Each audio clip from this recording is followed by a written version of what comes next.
Y a-t-il un prix écologique à payer pour sauver l'industrie sidérurgique? Alors effectivement, si on estime qu'investir pour sauver la sidérurgie, la planète, une sidérurgie propre, c'est un coût, oui, c'est un coût.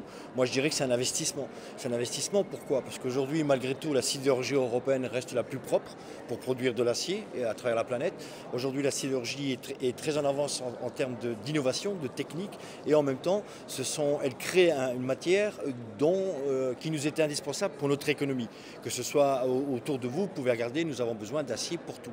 Et si on ne protège pas, si on ne défend pas suffisamment la sidérurgie européenne, le risque c'est que demain effectivement nous soyons complètement dépendants de la Chine et dans ce cas-là, ce seront les Chinois qui produiront l'acier avec leurs conditions environnementales à eux, qui n'est absolument pas aux mêmes critères que les nôtres, et de deux, ils pourront nous imposer le prix qu'ils voudront, et là nous allons payer chèrement. Donc non, effectivement c'est un investissement. Moi je préfère parler d'investissement plutôt de coût, parce que derrière un investissement il y aura un retour sur investissement et on en profitera tous. Les mesures anti-dumping sont-elles suffisantes pour sauver la sidérurgie européenne des concurrents chinois?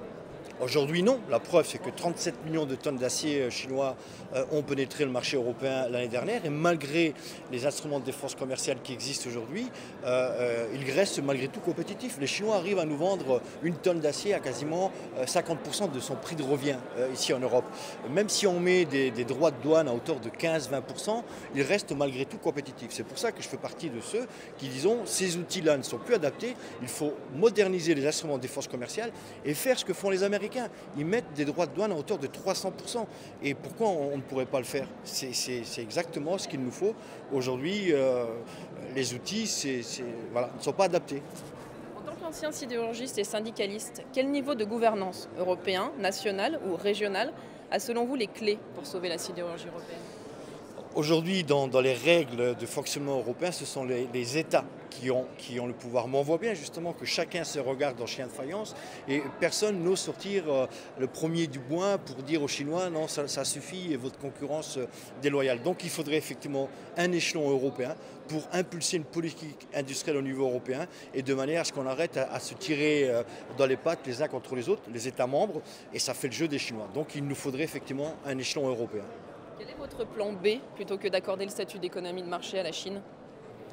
Écoutez, le plan B, c'est effectivement, il nous faut maintenant se mettre autour d'une table à 28 et dire est-ce qu'on veut encore une industrie forte? Je rappelle 350 000 emplois directs, 170 millions de tonnes d'acier produites et dans les conditions dans lesquelles nous sommes confrontés à la concurrence chinoise, on ne pourra pas lutter à armes égales. Donc il nous faut effectivement non pas faire des mesures de protectionnisme, même si ça n'est pas un gros mot dans ma bouche, mais surtout défendre notre industrie. Et pour ça, il n'y a qu'une seule volonté, il n'y a qu'une seule possibilité, c'est que les chefs d'État des 28 États membres disent demain, chiche, ok on y va, et ça peut s'appliquer très rapidement.